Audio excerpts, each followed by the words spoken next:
Après, j'ai excusez-nous. Donc après, j'ai l'intervention suivante sur la valorisation. On a fait quoi de ma partie bovin alors?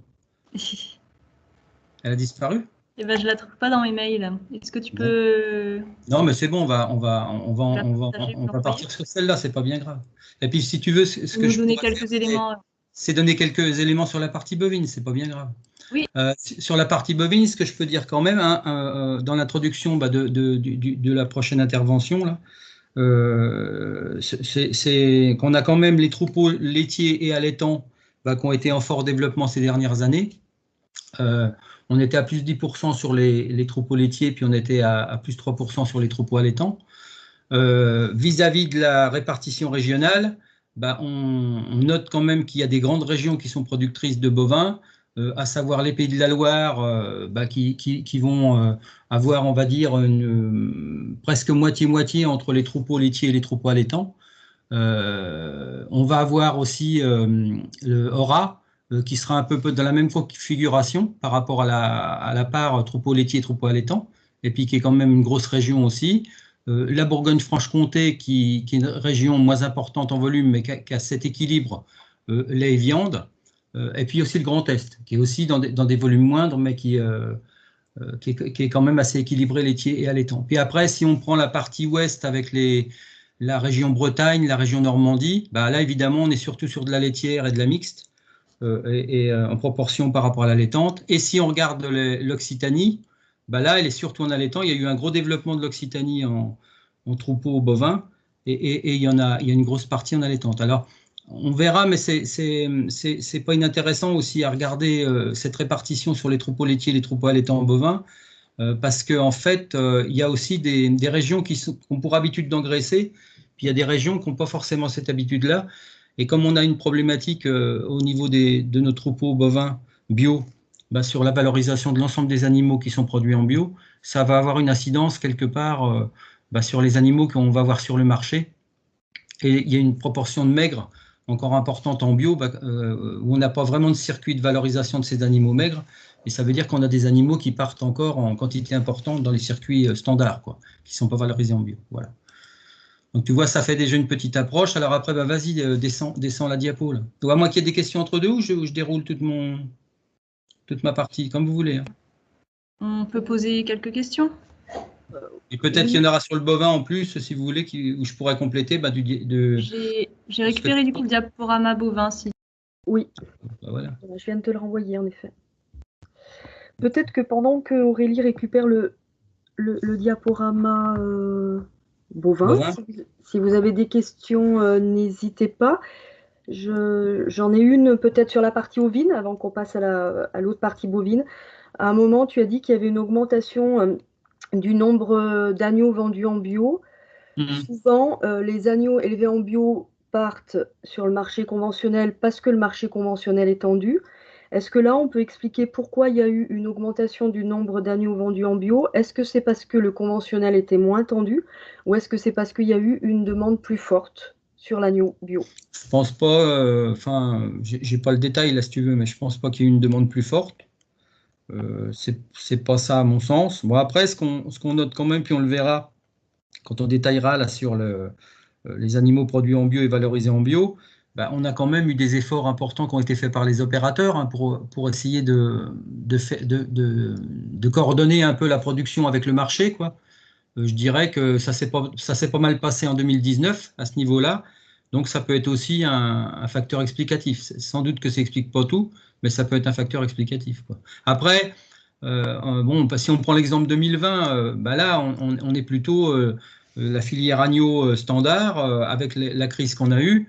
On n'a pas eu pléthore d'agneaux standards, quoi. Et c'est vrai qu'à un moment donné, par rapport à ce que tu évoquais, Catherine, là, il y a peut-être une possibilité, un intérêt, quand on a des agneaux qui sont sous label et puis qui sont bio, à pouvoir les valoriser en label. Voilà. Donc, d'autant plus si les cours se rapprochent, ça peut être aussi une politique des groupements pour pouvoir approvisionner des marchés, quoi. Voilà. Ce qu'on n'avait pas l'année dernière, quoi. Voilà. Très bien. En tout cas, merci pour cette présentation claire, Jean-François. Il y a encore une question sur la partie bovine, à moins que tu veuilles reprendre quelques éléments sur la partie bovine, comme tout à l'heure, il n'y avait pas ton diapo. Bah, c'est-à-dire qu'après, moi, j'avais les évolutions de tonnage, j'avais quelques petites choses, mais enfin, c'est comme vous voulez. Voilà, j'étais là. Bah, sur les volumes d'abattage, on voit que depuis 2015, on a des évolutions en la courbe orange, là, qui sont plus marquées en allaitante qu'en laitière mixte. Hein. On était à plus 13% en laitière mixte, on était à plus 15% en allaitant depuis 2015. Bon, ce qui peut expliquer peut-être, c'est les animaux, les troupeaux laitiers qui se sont convertis, qui ont converti les terres, et puis après, dans un deuxième temps, qu'on convertit les animaux. Ça permet de vendre le lait bio plus tôt, mais de l'autre côté, les animaux, il faut qu'ils soient élevés en bio pendant un certain nombre d'années avant d'être vendus en bio, quoi. Donc ça veut dire que sur la courbe bleue, là, ça peut indiquer quelque part parce qu'on a quand même pas mal de conversions, j'en parlais tout à l'heure, en troupeaux laitiers, hein, en bio, mais par contre, ça peut expliquer qu'on n'ait pas la totalité des animaux qui viennent sur le marché à un moment donné. Ce qui est plus vrai aujourd'hui en 2020, hein, parce que avec ce schéma de conversion terre, puis après animaux, eh ben forcément, à un moment donné, ces animaux-là vont être bio, quoi. Et donc là, on est plutôt dans une phase où on a un flux régulier d'animaux qui sont bio maintenant en troupeaux laitiers qu'on voit venir. Alors qu'en troupeau allaitant, ce phénomène-là, il est marginal. Ça veut dire que c'est vraiment des troupeaux qui se sont convertis en bio et puis dont les animaux sortent en bio, quoi. Puis ce qui est important aussi, c'est les veaux. Parce que les veaux, là, c'est la courbe grise, parce qu'ils ont progressé de 17% par an sur les 5 dernières années. Bon, même si en tonnage, c'est beaucoup moins important, mais comme c'est moins lourd, ça s'explique. Hein. Mais c'est quand même un bon moyen de valoriser les productions sur les fermes en allaitant en bio, quoi. Voilà. Sur le marché, je ne sais pas si tu veux, j'avais encore du temps là-dessus ou j'avais explosé mon temps? Je ne sais pas. Hein. Tu me dis rien, Catherine? Sur le marché, donc je l'ai déjà évoqué par rapport à la progression ambiante vis-à-vis du... Comment? Tu as encore 3 bonnes minutes, Jean-François, ouais. Ouais, d'accord. Sur cette partie-là, sur la viande bovine, elle a progressé pas plus vite en fait que la viande ovine. C'est ce que je disais tout à l'heure. À savoir que depuis 2019, mi-2019, on a senti quand même que la production progresse, mais par contre, le marché, on a plus de mal à le développer.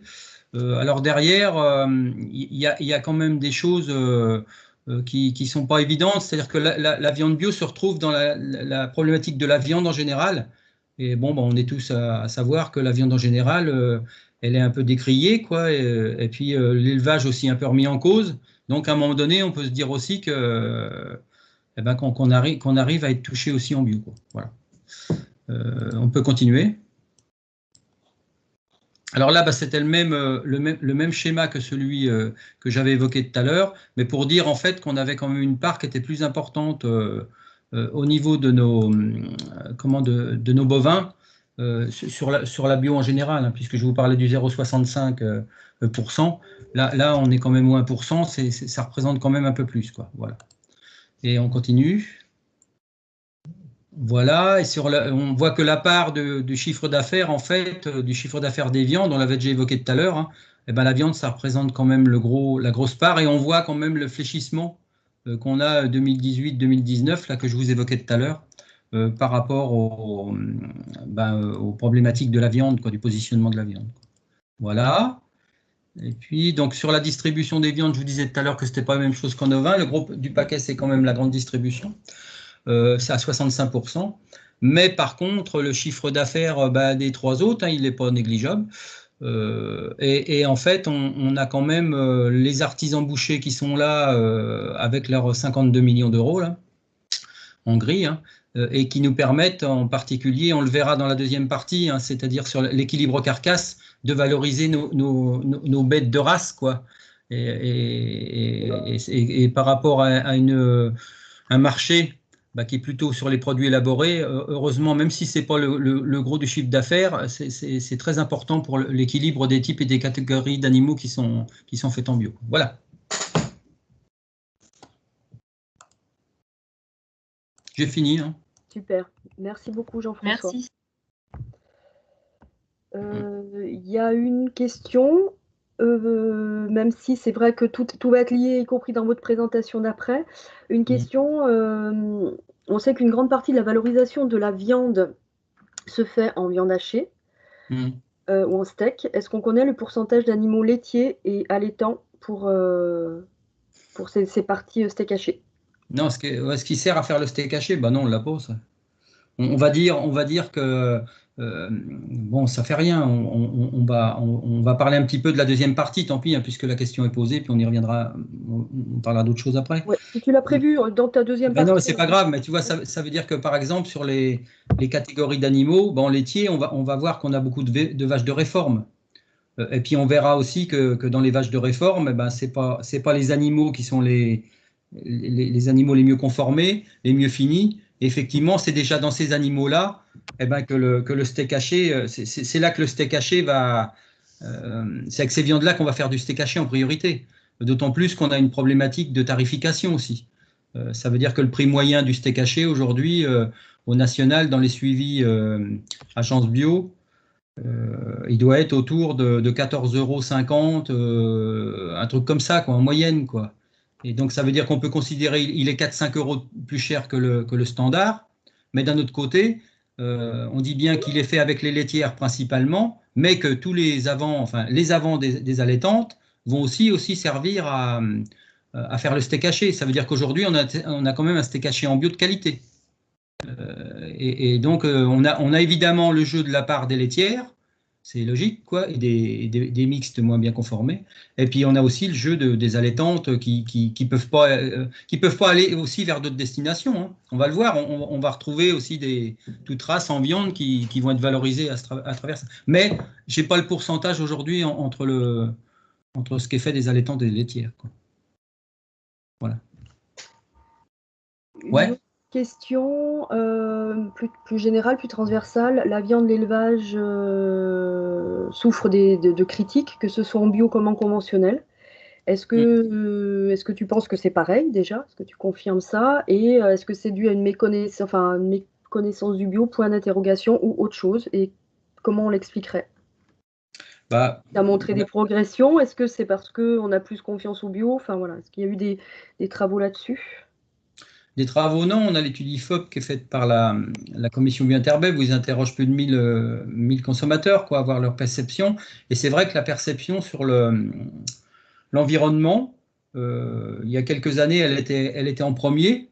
Et puis maintenant, elle est passée au troisième ou quatrième place, quoi. Devant, il y a la santé.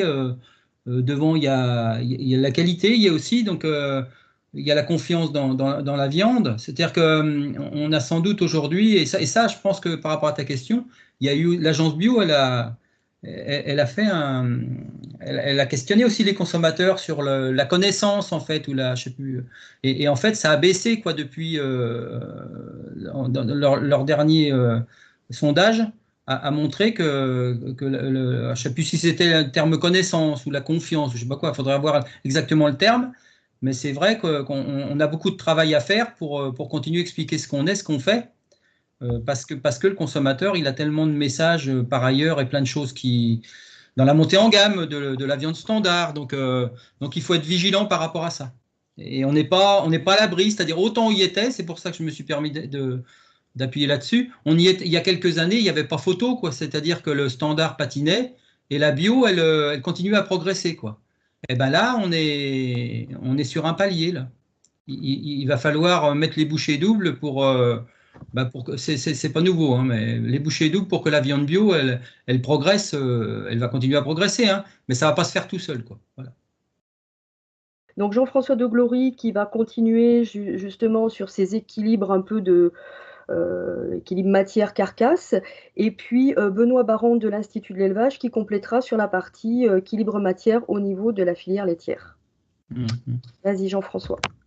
Alors j'y vais, vas-y, passe-moi. Enfin, là, l'idée, si vous voulez, c'est qu'on a de la production en bio, en bovin et en ovin, des animaux qui sont élevés en bio, et ce qu'on recherche, c'est d'optimiser la valorisation de ces animaux élevés en bio dans les filières viande bio, quoi. La problématique abordée là, c'est bien par rapport à ce qui est élevé en bio et par rapport au marché qui valorise les viandes, les productions de ces animaux-là, et comment ça se passe et les problématiques que peuvent rencontrer les espèces ovines et bovines, quoi. Alors sur l'espèce ovine, là, ce que vous avez, c'est le premier élément, mais ça je ne vais rien vous apprendre, c'est le déséquilibre saisonnier.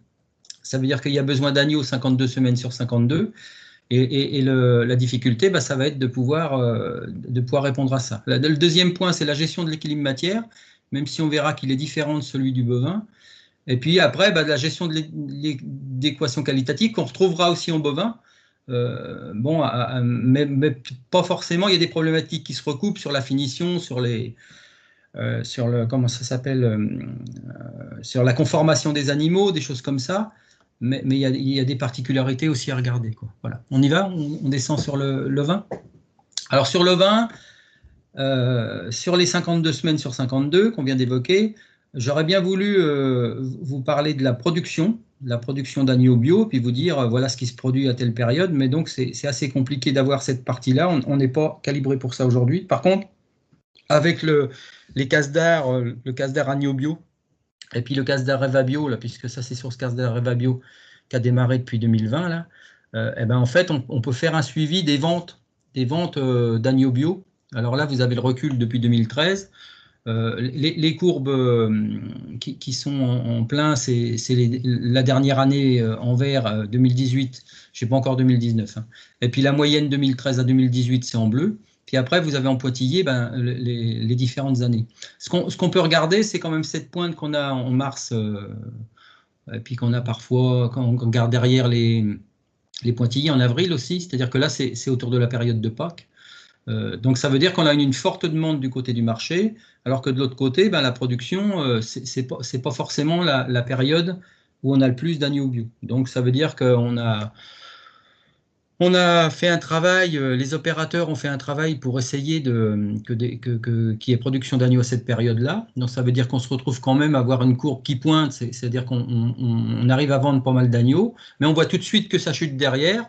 Autant on pousse, alors comme c'est pas la période, la saisonnalité, c'est pas la période où on produit le plus d'agneaux, si on met le paquet autour de Pâques, après on va avoir quelques semaines où on aura plus assez d'agneaux. Donc ce qui explique en fait la courbe après elle chute, quoi.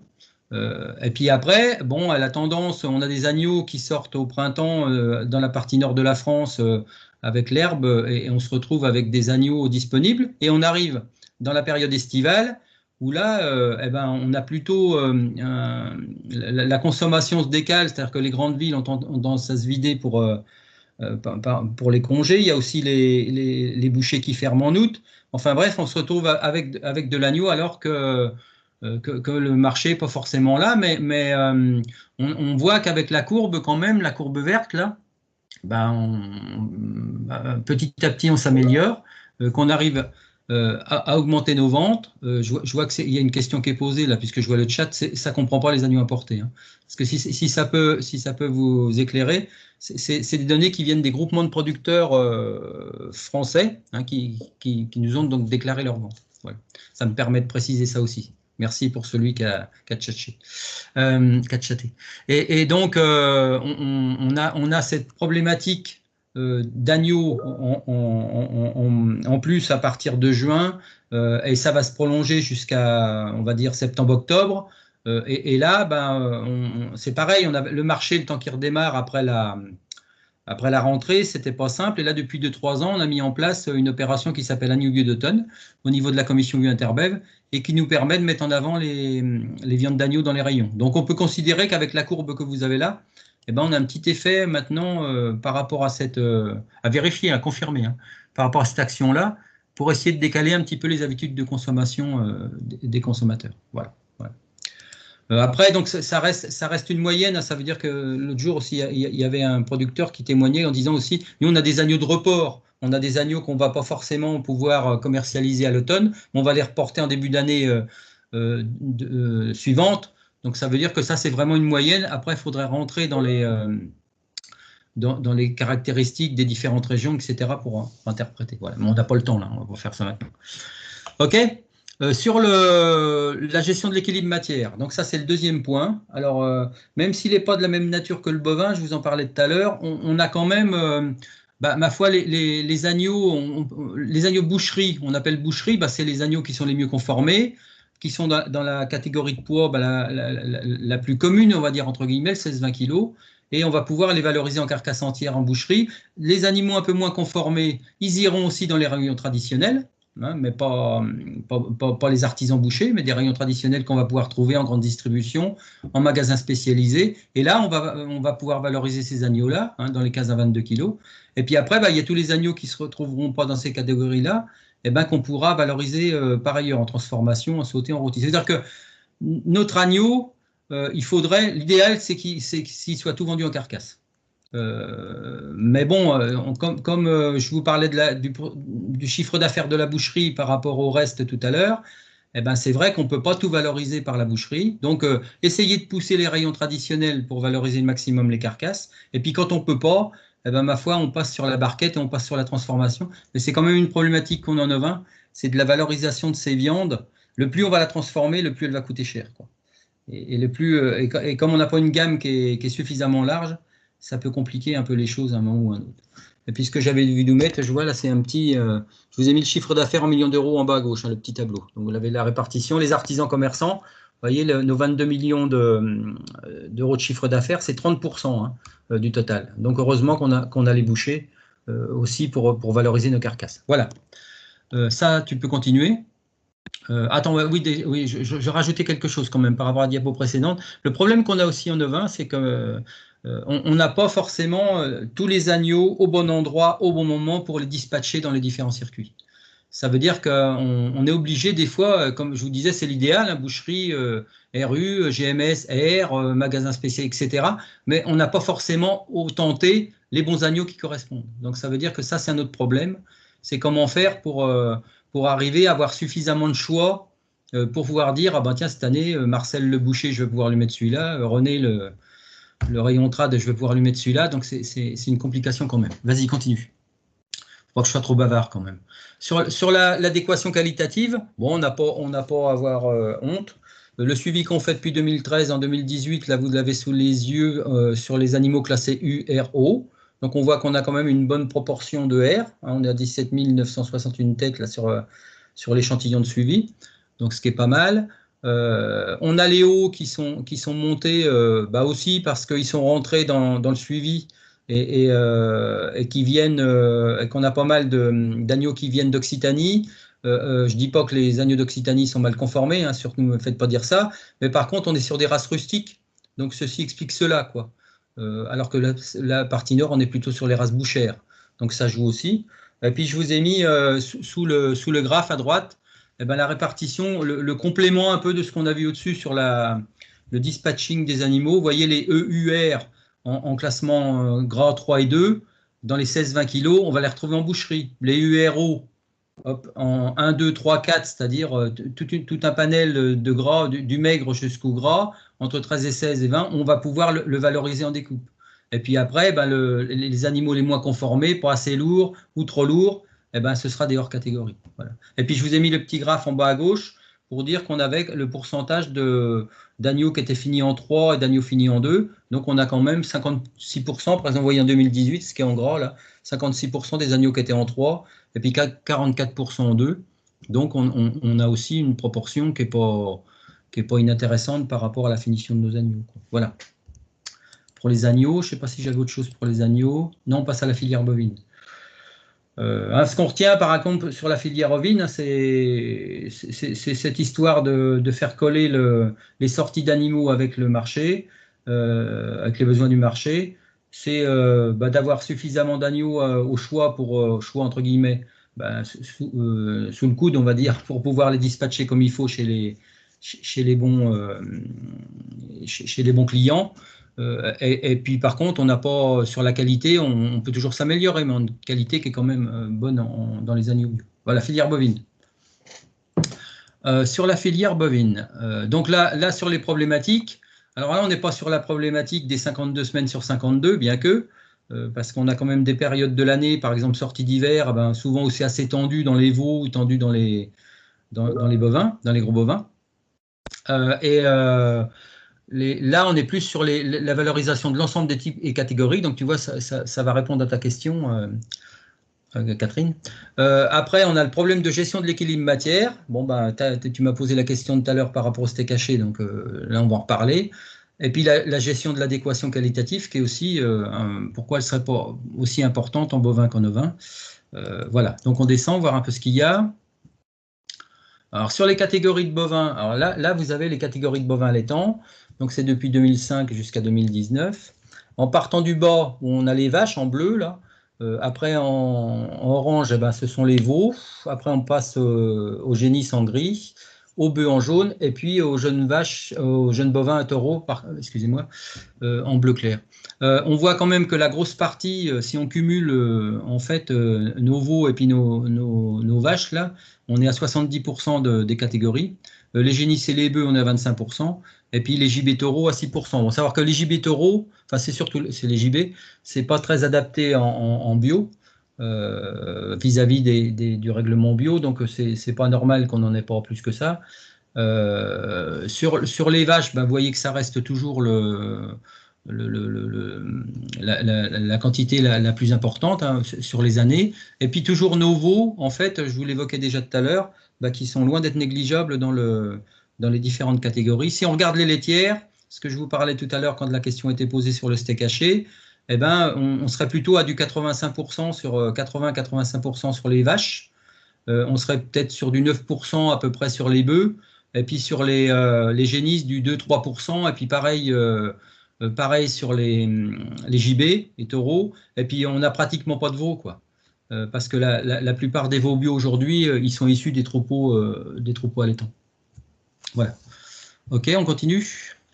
Alors sur notre approche équilibre matière, bah, on l'a déjà évoqué tout à l'heure, bah, comme on n'a pas un suivi exhaustif au niveau national sur la proportion de steak haché par rapport au reste des produits, bah, c'est à dire d'experts, 60 à 70% des ventes des viandes bovines bio. Ça ne change pas beaucoup. Ce que j'entends, moi, d'un point de vue qualitatif, c'est que ça continue même à progresser. On a une petite approche quand même sur l'évolution des volumes de viande hachée à travers une étude d'après l'agence bio selon IRI. Donc c'est la GMS, un poids fixe en hard discount, c'est sur le 15% de matière grasse, dans les magasins proxy e-commerce inclus. Donc vous voyez, en S1 2019, en premier semestre 2019, on était à 2186 tonnes, en S1 2020, 2597 tonnes. Donc on a une progression de, je ne sais plus si ça doit faire à peu près plus 14%, un truc comme ça.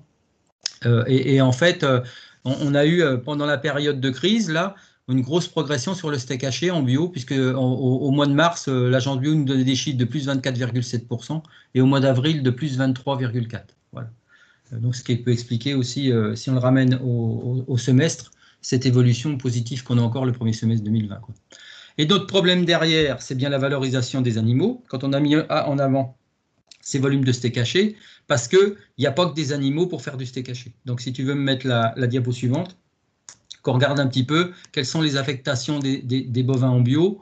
Donc là, vous avez l'exemple du nez bio, mais il peut s'étendre sur globalement hein, sur notre filière bovine.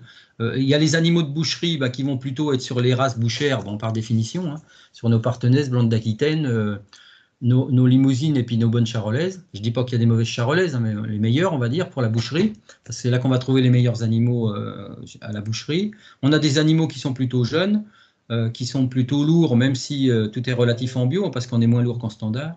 Des animaux bien conformés, bien finis. Et puis là, il y a une demande, vous avez trois petits plus là, ça veut dire qu'il y a une demande forte sur ces animaux-là encore. Parce que c'est vraiment de l'animal à travailler en carcasse. Voilà. Donc, après, vous avez le catégoriel. Bah, là, on voudrait sans doute en avoir un peu moins parce que c'est des animaux qu'on a en quantité. On va appeler ça les animaux de milieu de gamme, quoi. Et qui, là, on a toutes les races. Ils sont moins lourds en fait que nos animaux boucherie, mais ils sont supérieurs à 300 kg. Ils sont moins bien conformés. Et puis, même s'ils sont un peu moins finis, on peut les valoriser à travers des muscles sous vide et on va les retrouver dans les rayons trad, les rayons libre-service. Hein. Ça nous servira à faire de la barquette. Et je vous disais, donc, on en a pas mal et c'est un peu compliqué. C'est pour ça qu'il n'y a qu'un plus. Bah, il n'y en a pas besoin de plus que ça aujourd'hui. Sur l'hebdo, eh ben, c'est vraiment les viandes sous vide hein, avec une DLC plus longue. Bon, bah, ceux-là, on va pouvoir travailler des animaux encore moins bien conformés. Toutes les races et on va les retrouver dans les rayons LS et puis on va pouvoir valoriser aussi ces animaux hebdo en restauration hors domicile. Là, bon, ben, on n'en cherche pas plus que ça, puisque vous avez un moins. Et en VPH, ça, c'est la viande pour hacher. Bon, on a déjà évoqué à plusieurs reprises tout à l'heure. Là, on va retrouver les viandes, les gibets, les taureaux, les jeunes bovins, les taureaux, toute race, ben, les animaux moins bien conformés.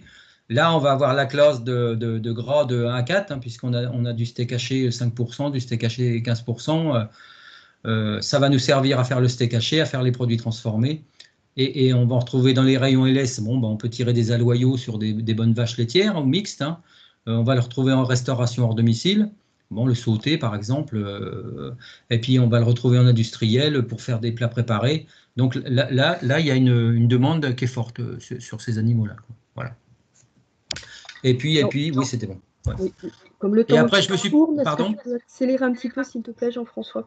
Les veaux, je me suis permis de vous mettre les veaux parce qu'on a plusieurs types de veaux. Bah, c'est la même configuration que pour le gros bovin, quoi. Les veaux de boucherie, les veaux découpe, les veaux sautés, et puis on a les veaux hors gabarit qu'on va retrouver en restauration. Voilà, avec la difficulté d'avoir ces veaux-là 52 semaines sur 52, mais qui nous permettent, ce que j'ai dit tout à l'heure, de valoriser la voie mâle. Vas-y, tu peux continuer. Et puis donc, le regard un peu sur la partie bovine, bah, sur la partie production, ce qu'on a déjà vu, bah, c'est la différence volume de vaches laitières qui s'accentue, puisque je vous disais que maintenant on a des sorties régulières de laitières, alors qu'on a des vaches à viande à valoriser aussi. Hein. Les ateliers veaux, on peut dire qu'aujourd'hui, bah, on est un peu titillé sur la partie réglementaire, là c'est mis un peu en dessous dans un autre point, mais par contre c'est un bon marché qui progresse. Globalement, bah, que ce soit, on l'a déjà dit en ovin, mais en bovin aussi, bah, sur la qualité des animaux, la régionalisation des abattages, donc c'est des choses après avoir couvert les marchés nationaux, il y a une recherche aussi de régionaliser.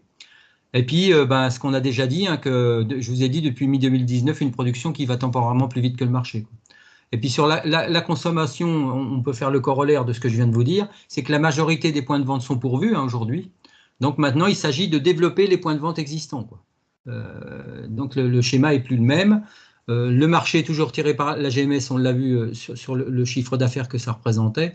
Et puis, ben, forcément, notre marché tournait principalement sur le steak haché, mais il n'y a pas qu'en bovin, hein, parce qu'il y a l'exemple du porc, là aussi, c'est le jambon et les lardons. Donc, que ce soit les uns les autres, faire bien attention à l'équilibre filière. Et puis, on a quand même le secteur de la restauration hors domicile, où il y a pas mal de choses à faire, même s'ils ont pris gros là, avec la crise, là. C'est quand même un marché qui reste à développer. Il a commencé en restauration collective, à progresser ces dernières années, et il commence juste en restauration commerciale, et il y a de l'avenir là-dessus. Voilà. Ouf, désolé, hein, je suis peut-être dépassé là. Alors. Non, c'est bien. Merci beaucoup, Jean-François. Tu as répondu à plein de questions en plus. Je te ferai part des questions. On passe la parole à Benoît. Pour comparer cet équilibre matière que tu as vraiment bien mis en avant, le steak haché sur la partie allaitante, et voir les questions, comment on les amène dans une filière laitière. Et je poserai les questions après. C'est bon pour toi, Benoît ? C'est bon. Vous m'entendez ?